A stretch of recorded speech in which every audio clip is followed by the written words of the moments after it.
ज्ञानेश्वरी अध्याय 18 भाग 17 आत्मशोधाच्या प्राप्तीविषयी अधिकारी असलेल्या पुरुषाबद्दल भगवंतांनी सांगितले. आता अधिकारी नसलेल्यांनी काय करावे हे सांगणार आहेत. ते म्हणतात, अशा अधिकारी नसलेल्या साधकाने साध्या साध्या गोष्टींपासून सुरुवात करावी.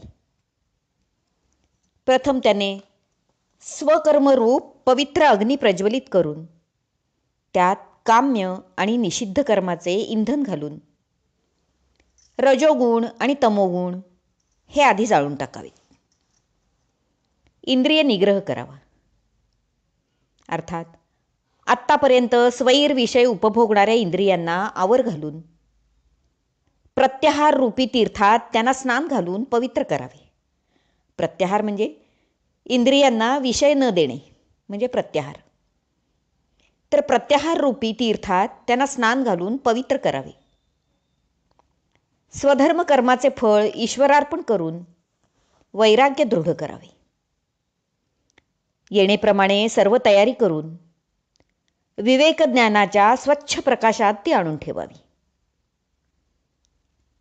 योगायोगाने त्याच वेळी सद्गुरू भेटले आणि त्यांनी प्रसन्नतेने उपदेश केला की साधकाचे आत्मप्राप्तीचे कामच होते. परंतु औषध घेता क्षणी लगेच काही आरोग्यप्राप्ती होत नाही, किंवा मशागत केलेल्या जमिनीत उत्तम बी पेरले तरी लगेच काही फळपदरात पडत नाही. त्याला थोडा वेळ तरी का होईना जावा लागतोच की. त्याप्रमाणे स्वधर्म कर्म, वैराग्य, सद्गुरू भेट आणि बोध हे सारे एकत्र झाले तरी ते ज्ञान, तो बोध जिथे मोक्षाची इच्छा देखील लय पावते आणि साधक देखील अद्वैत समुद्ररूप होतो, ती अवस्था प्राप्त होण्यासाठी त्या सामान्य साधकाला क्रमाक्रमानेच प्रगती करीत जावे लागते. क्रमयोग म्हटले त्याला. गुरुबोध जीवाठायी पूर्णपणे मुरण्यासाठी वेळ हा द्यावाच लागतो. भुकेल्या माणसाला सुग्रास अन्न वाढले तरीही एकेका घासानेच तो पूर्ण तृप्ती मिळवतो. सगळे अन्न काही एकदम खात नाही, एक एक घासानेच त्याला ते मिळवावे लागते. त्याप्रमाणे जो आत्मप्राप्तीसाठी भुकेला आहे, ज्याच्या अंगी वैराग्य आहे, तो वरील सर्व साधनांच्या द्वारे आत्मवस्तूचा शोध निश्चयाने घेतोच. आणि हे सारे सुलभतेने कसे गाठता येईल ते आता पाहूया. तो जेणे क्रमे ब्रह्म होणे करीगा सुगम, तया क्रमाचे आता वर्म ऐक सांगो. तो ज्या सोप्या साधनाच्या क्रमाने ब्रह्म होत असतो, क्रमाक्रमाने, तर त्या क्रमाचे वर्म तुला आता सांगतो, असे भगवंत म्हणतात. आत्मप्राप्ती करून घेण्याची इच्छा असणाऱ्याने गुरुने दाखवलेल्या वाटेने प्रथम विवेकरूपी तीर्थस्थानी पोचावे. विवेक महत्वाचा. तिथे बुद्धीला लागलेले सारे खळमळ धुवून टाकावे.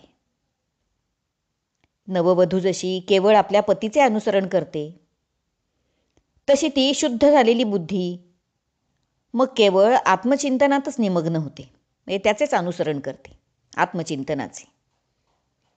पण इंद्रियांनी विषयांनाच महत्त्व दिल्यामुळे आत्मज्ञानासारखा महत्त्वाचा विषय मागे पडल्यासारखा होतो. म्हणून इंद्रिय विषयांना महत्त्व नको. तरीही साधकाने इंद्रियांचा संयम करावा. मग अंतर्मुख वृत्तीरूपी गंगेच्या तटावर ती शुद्ध करावी, ती म्हणजे ती बुद्धी. मग सात्विक धैर्याच्या बळावर अष्टांग योग स्वीकारावा अथवा योगधारणेकडे वळावी. आयुष्यातील बऱ्या वाईट भोगांविषयी उदासीनता धरावी आणि एखाद्या पर्वतावरील गुहेत एकांतवासात निवास करावा. शम दम आदी गुणांशी जवळीक करावी. गुरुवाक्य नेहमी मनात बुद्धीत घोळवावे, ठसवावे. मिताहारी राहावे. युक्ताहार विहारस्य, भगवंतांनी सांगितलं मागे. मिताहारी राहावे. केवळ शरीर धारणेपुरते अन्नग्रहण करावे, म्हणजे मग निद्रा आणि आळस दूर राहतात. शक्यतो मौन धारण करावे. देहाच्या किमान उपजीविकेपुरतेच हातापायादी इंद्रियांना राबवावे.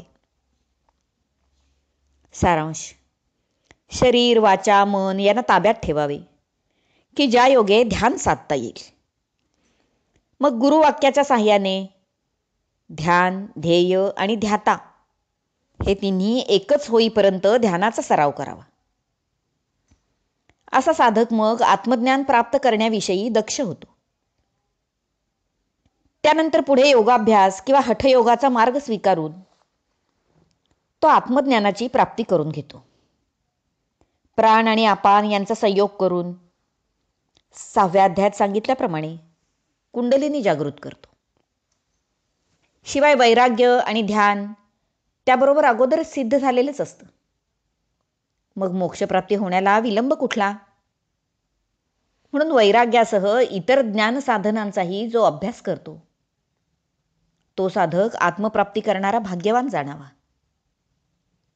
अशा आता राजयोगाच्या घोड्यावर स्वार झालेला साधक प्रपंचातून अलिप्त होऊन ब्रह्मप्राप्तीच्या ध्येयाकडे निर्भयपणे पुढे पुढे जात असतो. या खेरीज सुद्धा प्रपंचात जे अहंकार, दर्प, काम, क्रोध इत्यादी शत्रू असतात त्यांचा त्याग करणारा किंवा त्यांच्यावर विजय मिळवणारा साधक तो देखील ब्रह्मप्राप्तीसाठी सुयोग्य समजावा. एक अष्टांग योगाद्वारे ती ब्रह्मप्राप्ती करून घेता येतेच. शिवाय या शत्रूंवर विजय मिळवणारा साधक सुद्धा ब्रह्मप्राप्तीसाठी सुयोग्य समजावा. मोक्षाच्या मार्गावर साधकाला मध्येच अडवणारे जे शत्रू आहेत, ज्यांना साधक ठोकून काढून त्यांचा चांगला समाचार घेतो, त्यापैकी पहिला आहे देहाहंकार किंवा देहबुद्धी किंवा देहाबद्दलचा मीपणा. या देहासक्तीमुळे जीवाला पुनः पुन्हा जन्ममरणाच्या खोड्यात अडकावे लागते. हा देहाहंकार जीवाला एकदाच मारून सोडून देत नाही आणि सुखाने जगूही देत नाही. त्या अहंकाराचा किल्ला म्हणजे देह.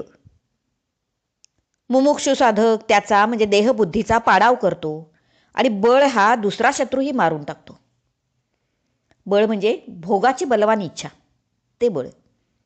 हा बळ नावाचा शत्रू जणू सर्व दोषांचा राजाच म्हणावा. तरीही ध्यान आणि ज्ञान या तलवारींपुढे त्याचे काहीही चालत नाही.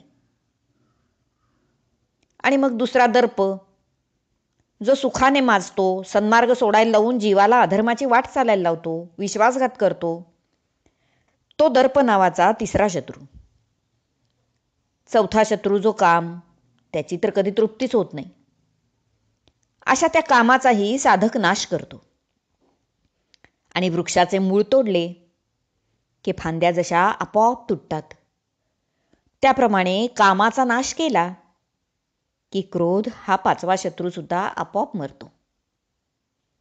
आता 6वा शत्रू म्हणजे परिग्रह.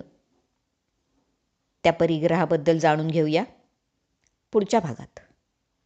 हरिओम तत्सत. भाग 17वा समाप्त.